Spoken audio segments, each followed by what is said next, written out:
Jornada de trabalho, hora extra, 13º salário, férias remuneradas, fundo de garantia, seguro-desemprego, adicional noturno. Estes são alguns dos direitos trabalhistas garantidos pela CLT, a consolidação das leis trabalhistas e pela Constituição brasileira.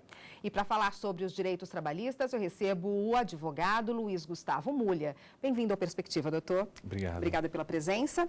Bom, começa falando para a gente quem tem direito à carteira assinada. Todo trabalhador brasileiro, toda pessoa, cidadã, que começa a exercer qualquer tipo de ofício ou função, tem o direito e o dever de ter sua carteira de trabalho assinada. Tirando o autônomo, se você trabalha para uma empresa, para um terceiro, você tem que ter essa carteira assinada, ou está contra a lei. Sim, às vezes até mesmo autônomo, a gente costuma a ter o quê? É um contrato de trabalho e faz essa anotação para quê? Para que a gente consiga no futuro ter o tempo de serviço efetivamente registrado. Então, a pessoa começou a trabalhar, não tem a carteira dela assinada, está irregular, isso é um crime? Sim, é um crime. E quando o empregador pega essa carteira para fazer a assinatura, ela tem que ficar no máximo 72 horas na mão do empregador, sob pena efetivamente também de estar cometendo um outro crime em cima desse desleixo, vamos dizer assim. Quer dizer, não pode demorar para devolver para o empregado a carteira de trabalho. Não pode. Realmente a carteira de trabalho é um documento do empregado e não do empregador. Vamos falar de jornada de trabalho agora. A jornada de trabalho normal, a mais usada no Brasil, qual é? 44 horas semanais, na realidade. Essa é a normal. A maioria das profissões e convenções coletivas vem colocando isso. Seria o quê? As 8 horas diárias com 2 horas de almoço. Algumas profissões, pela convenção coletiva, mesmo da categoria, pode se diferenciar aí esse tipo de jornada de trabalho? Pode. Tem aquela questão do plantonista, tem aquela questão da pessoa que trabalha em escala, né? Seria aquela assim, escala de 12 por 36. Depende muito da atividade desempenhada pelo empregado, né? Sempre respeitando a convenção coletiva. Isso não quer dizer que o empregador vai hoje pensar, eu vou mudar esse trabalhador, eu vou botar ele, em vez de trabalhar durante o dia, trabalhar à noite e querer fazer alguma alteração sem ter efetivamente a anuência do sindicato, não pode esquecer que vai estar efetivamente irregular. Como é que o empregado sabe disso? Se a carreira que ele segue, né, o cargo que ele ocupa, o empregador está seguindo a lei. Isso aí a gente tem que tomar um certo cuidado. Por quê? Porque a gente tem empresas e até mesmo órgãos públicos que possuem o seu cargo de plano de salário, seria o famoso PCCS. Esse PCCS, ele tem que efetivamente ter o quê? Anuência ou pelo menos conhecimento do sindicato, para que ele consiga efetivamente saber a função dele. Agora, se a gente colocar de uma maneira mais abrangente, por exemplo, o que um auxiliar de limpezas gerais faz? Qual é o sindicato dele que ele está vinculado? Porque aí ele vai estar o quê? Ele vai saber efetivamente que ele vai ter o direito trabalhista ali. Agora, as funções ali desempenhadas é a empresa que vai fornecer. E ele tem que saber direitinho qual é a carga horária dele, até por conta de hora extra, né? Como é que funciona a hora extra para cada trabalhador? A gente tem que verificar novamente o que a gente fala, né? Enquanto o concurso público a gente tem um edital como a espinha dorsal da relação de trabalho, a gente na CLT tem o quê? O contrato de trabalho juntamente com o acordo coletivo ou a convenção coletiva, dependendo da categoria que a gente esteja trabalhando. Em cima disso, qual a função que você trabalha? Qual a função que você efetivamente presta ao empregador? Foi determinada? Vou, através do acordo coletivo, da convenção coletiva, verificar as minhas horas de trabalho. Se é 44, se é 36, se eu tenho 2 horas de almoço, se eu vou trabalhar 7 dias por semana com 1 hora de almoço só, ou se obrigatoriamente são 2 horas. É no acordo coletivo que ele vai verificar isso. E aonde que ele consegue isso? Diretamente no sindicato. Se o empregado for efetivamente sindicalizado, ele vai lá e busca uma cópia sem custo nenhum. Se ele não for sindicalizado, alguns sindicatos cobram uma taxa de impressão. Mas hoje, pela internet, você consegue fazer essa consulta facilmente. Hora extra, doutor, também gera banco de horas, né? Banco de horas é uma coisa que os trabalhadores têm muitas dúvidas. Por quê? Eu posso fazer banco de horas, eu posso acumular horas em qualquer hora extra que eu fizer? Quem decide isso? O patrão ou eu? Ou é uma coisa resolvida com o sindicato? Como é que funciona o banco de horas? O banco de horas é uma modernidade que a gente vê na nossa relação trabalhista. Por que eu digo que é uma modernidade? Até recentemente a gente tinha o quê? Aquela questão do cartão de ponto. Eu ir lá bater o meu ponto, eu de repente colocar só a minha digital, eu fazer a anotação específica. Esse era o normal que eu tinha. Hoje, o que a gente faz? Banco de horas. Está na CLT? Não está na CLT. Está onde? Está no acordo coletivo. E aí ele vai colocar o quê? As condições. Que condições seriam essas? O empregado tem que chegar às 8 horas. O horário de trabalho dele é de 8 às 18, com 2 horas de almoço. Ele chegou 8h15. Ele vai ser penalizado? O acordo coletivo tem que colocar isso. Vai ser dado efetivamente um período a mais para o trabalhador chegar, de 5, 10, 15 minutos, acordo coletivo. E se o trabalhador chegar 7h50, chegar antes, isso vai cair como hora positiva no banco de horas? O acordo coletivo tem que colocar. E se o funcionário esquecer efetivamente de bater o ponto, como é que vai ficar isso? E na saída dele? Porque se a gente parar e pensar o banco de horas, ele é uma modernidade ótima para o empregado e o empregador. Mas desde que eu respeite efetivamente isso. De que maneira? Eu chego para trabalhar? Ponto, bato ponto. Eu saio na hora do almoço? Bato ponto. Eu volto do almoço? Bato ponto. Eu vou embora? Bato ponto. E nunca admitir o que a gente já começou a verificar, que algumas empresas passaram a fazer o quê? Aquela fila indiana. No final do expediente, sabe que vai precisar do trabalhador? Ao invés de manter aquele horário normal do trabalho e cumprir efetivamente a hora extra necessária, não. Ele faz uma fila indiana às 18 horas para todo mundo bater o ponto e continuar trabalhando depois. Aí a gente pode pegar esse banco de horas e jogar fora, porque ele não reflete efetivamente o que o trabalhador fez. E isso é irregular. Isso é um crime, inclusive, na realidade. Ele bota em xeque todo o controle de jornada que esse empregador fez. Então, para que a gente tem efetivamente ponto eletrônico? É para a gente conseguir efetivamente ver o trabalho do empregado. A partir do momento que eu não consigo mais regular, eu não consigo mais provar e comprovar aquele horário de trabalho dele desempenhado, automaticamente eu não preciso mais dele. É o que a gente chama que a justiça acaba o quê? Desprezando esse controle de jornada, aplicando a súmula do TST e a OJ, dizendo que é o que o trabalhador alega que vai ficar como verdade absoluta. E a intrajornada? Ela é irregular, né? Como controlar isso? A intrajornada, a gente tem, novamente, eu tenho que olhar o acordo coletivo. Por quê? E a legislação específica.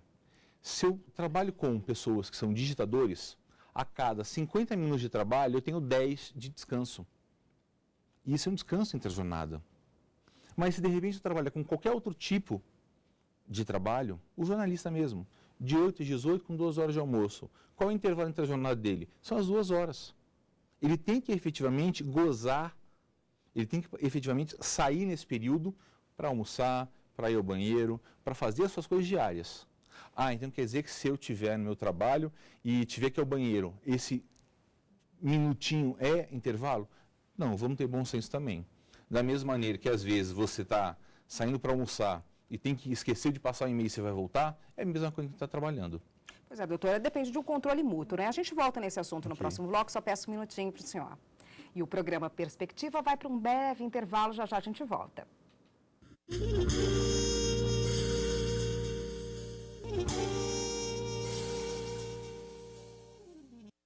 De volta com o programa Perspectiva e hoje eu converso com o advogado Luiz Gustavo Mulha. Doutor, férias. Como se dá a aquisição das férias e férias? O que muita gente tem dúvida também é em relação a poder dividir o período. Posso tirar 10 dias e 20 dias, 15, 15, 10, 10, 10? Isso é possível? A resposta é sim. Primeira questão, quem tem direito a férias? Na realidade, todo trabalhador com carteira assinada que trabalhe mais de 15 dias, ele passa a ter o quê? Direito a férias. Férias essas que vai ter o período aquisitivo durante 12 meses e o concessivo nos consequentes 12 meses. Parcelamento de férias é possível? Desde que respeite o mínimo do parcelamento, que seriam o quê? 10 dias. Então, e só pode existir o quê? Um parcelamento. Então, eu posso dividir em 15, 15, eu posso dividir em 20, 10. Agora, eu não posso dividir 5, 6, não posso. Eu posso vender férias? Pode, um máximo de 1/3.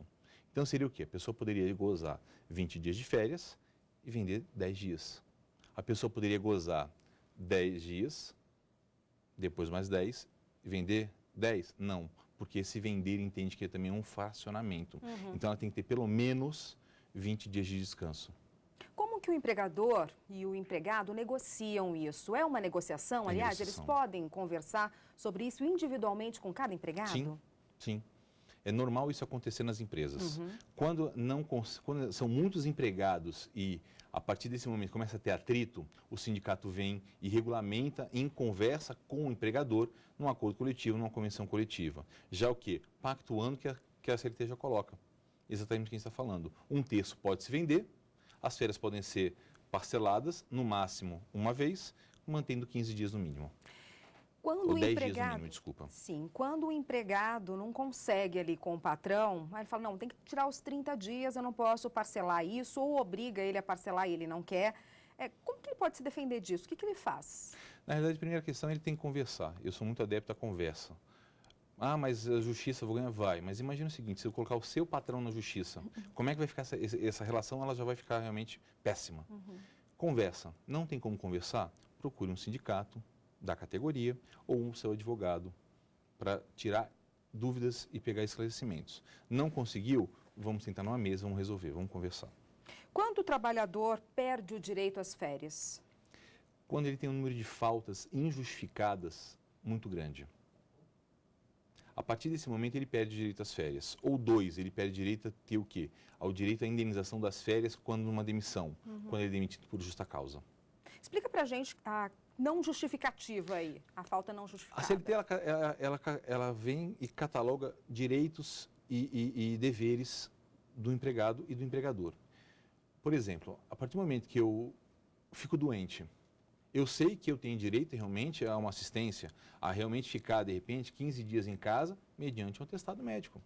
Não, levantei gripado, não vou ao médico, não vou. Patrão, estava gripado. Não é justificada. Por quê? Eu não tenho um documento capaz de comprovar isso. Algumas convenções coletivas permitem o acompanhamento de levar a sua mãe ao médico, levar seu filho ao médico. Eu levo e não pego o atestado de comparecimento. Não é atestado médico, é de comparecimento que eu estou acompanhando. Com a união dessas não justificativas, eu acumulo uma quantidade determinada, acima de 15 dias, automaticamente eu começo a perder direito a férias. Uma empresa pode decidir dar férias coletivas para os seus trabalhadores e de que forma isso é feito? Pode fazer isso de uma maneira justificada. Por exemplo, o comércio não está indo bem, a fabricação de determinado produto não está tendo a saída determinada, a esperada. E ao invés dele fechar o ponto de trabalho, ele prefere fazer o quê? Das férias coletivas antecipadas, às vezes, mas sempre o quê? Em conversa com o sindicato. Não é simplesmente o empregador falar o seguinte, vai estar todo mundo de férias coletivas aqui agora. Não. Ele vai sentar com o sindicato e vai conversar.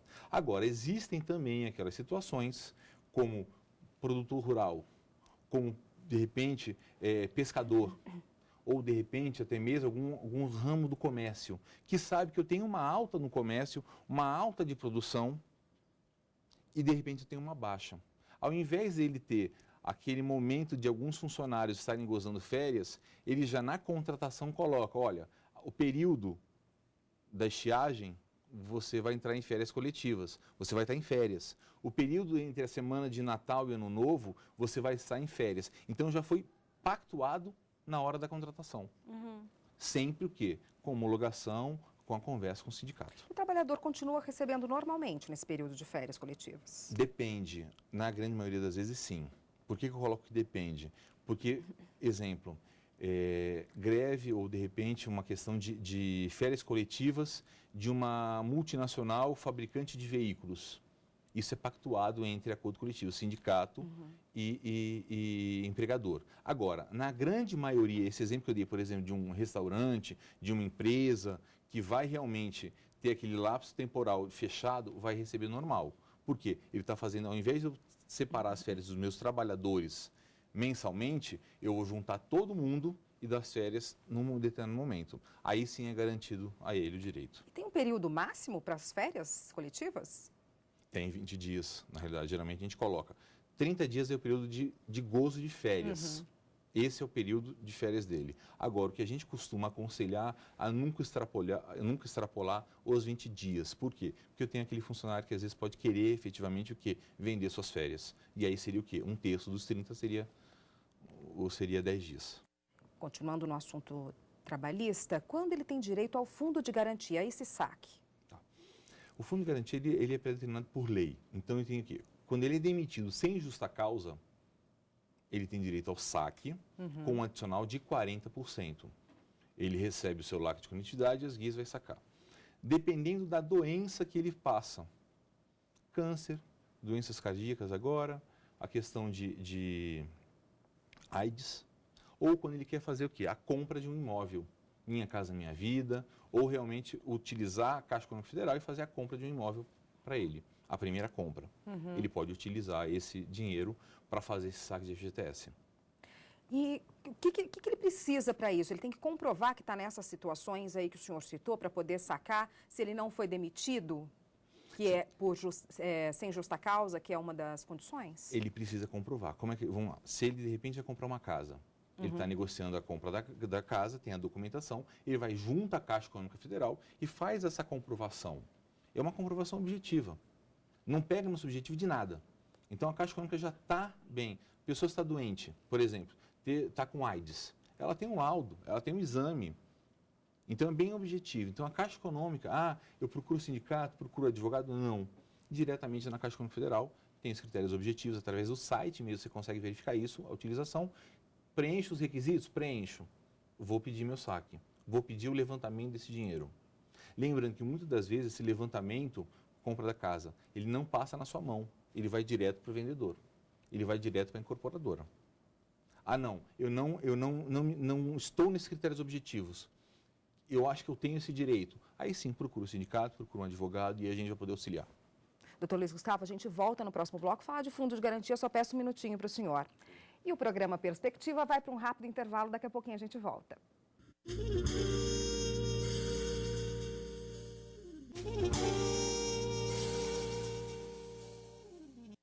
De volta com o programa Perspectiva, hoje o convidado é o advogado Luiz Gustavo Mulha. Doutor, no último bloco a gente estava falando de fundo de garantia. Se a pessoa tem o direito de sacar o fundo de garantia, está dentro daquelas condições que o senhor citou, e ela decide por bem não sacar o dinheiro, deixar lá. O que acontece com esse dinheiro? Ele fica na conta, normalmente na conta vinculada, e fica remunerando sem problema nenhum. Qual é o problema que a gente verifica? Se a pessoa é demitida, ela tem o direito do saque e ela não saca esse valor, e daqui a 3, 4 anos ela fala, não, eu preciso do dinheiro, eu quero sacar.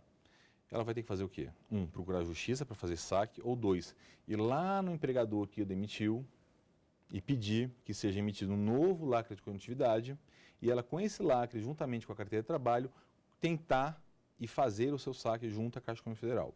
Mas lembrando que quanto mais tempo se demorar, mais complicado vai ser o diálogo entre seu ex-empregador e ele.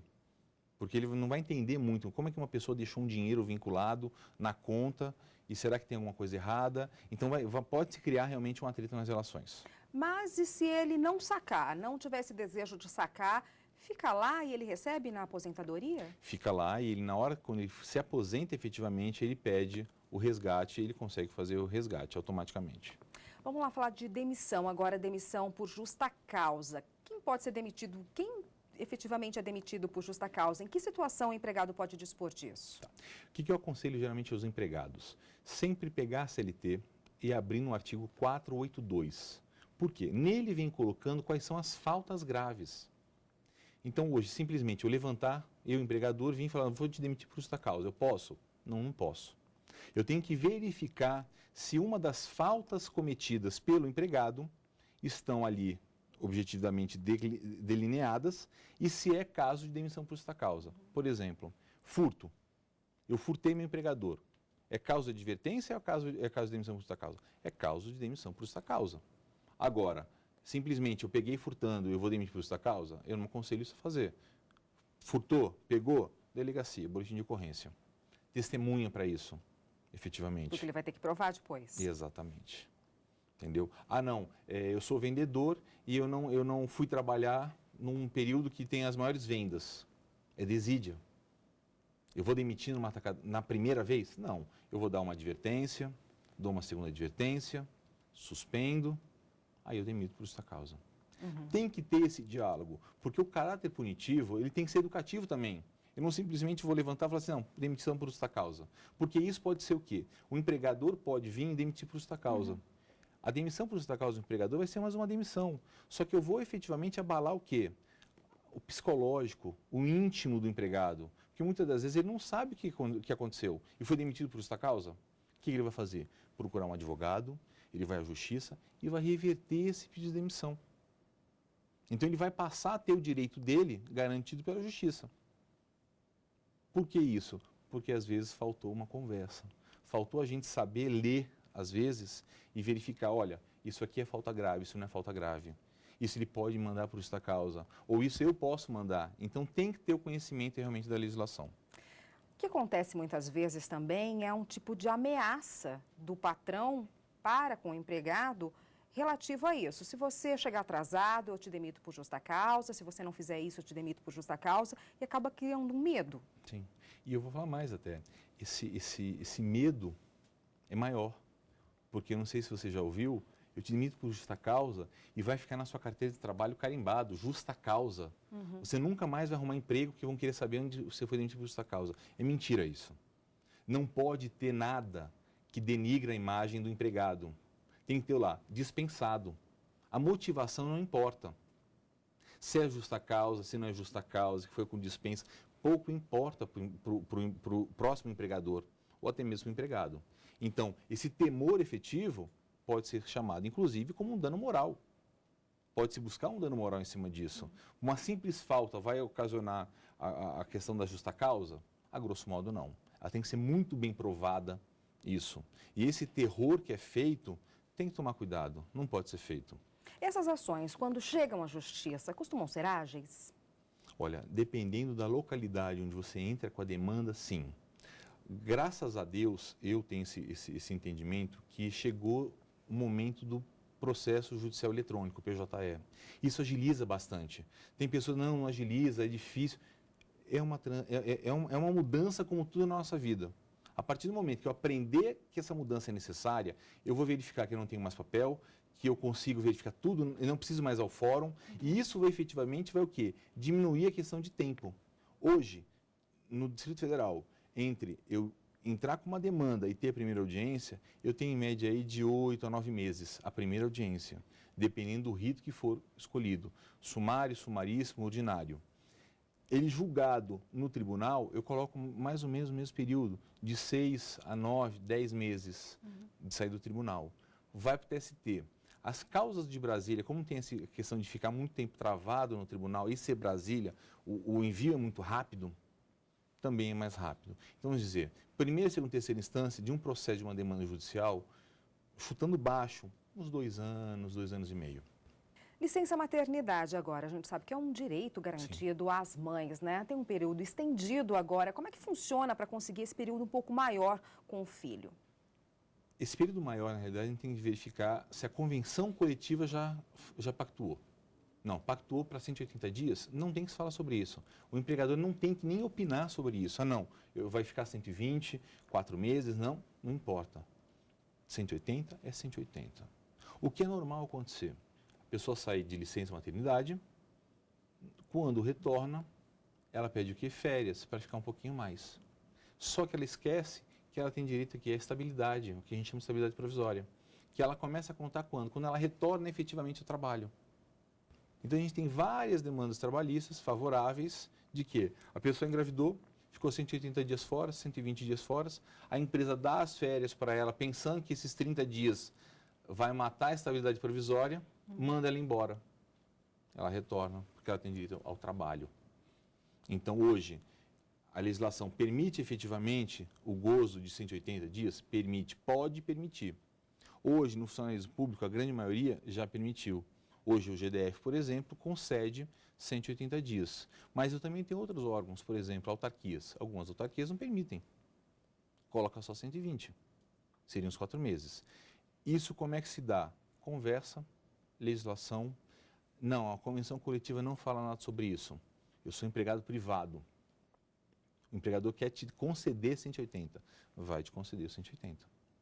Lembrando que quando eu faço recolhimento previdenciário, ali eu tenho que informar corretamente, eu tenho que fazer a informação correta. Porque o período que a pessoa, que a mamãe ficar afastada, ela vai estar recebendo o quê? O auxílio que a Previdência arca e paga para isso. Então, comunicação à Previdência Social e o pagamento efetivo no prazo correto, tempestivo, isso vai resultar o quê? Numa relação bem cordial entre empregado e empregador.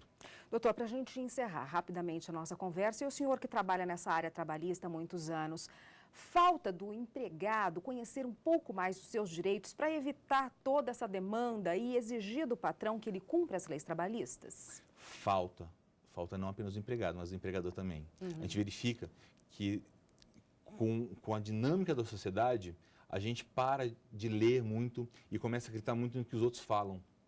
É isso que todo momento eu estou falando com vocês aqui. Vamos ler mais, vamos pegar a legislação, vamos consultar. Porque às vezes é uma ignorância não apenas do empregado. É muito comum de falar um empregado ignorante porque não leu, não conhece, não é sabedor. Não, mas o empregador também é. Porque quando o empregador vai e ameaça e fala, vou demitir por justa causa, por um motivo fútil, por exemplo, obrigar o trabalhador a trabalhar todos os domingos. Se não trabalhar, vou demitir por justa causa.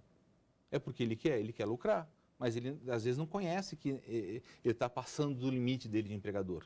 Então, o recado que eu deixo para todos que é ler mais, é conhecer mais, é conversar mais. A relação de empregado e empregador, ela não precisa ser uma guerra, ela pode ser muito bem amistosa. Obrigada, doutor Luiz Gustavo Mulha, pela participação. Obrigado a você. Até uma próxima. O programa Perspectiva está chegando ao fim. Até mais.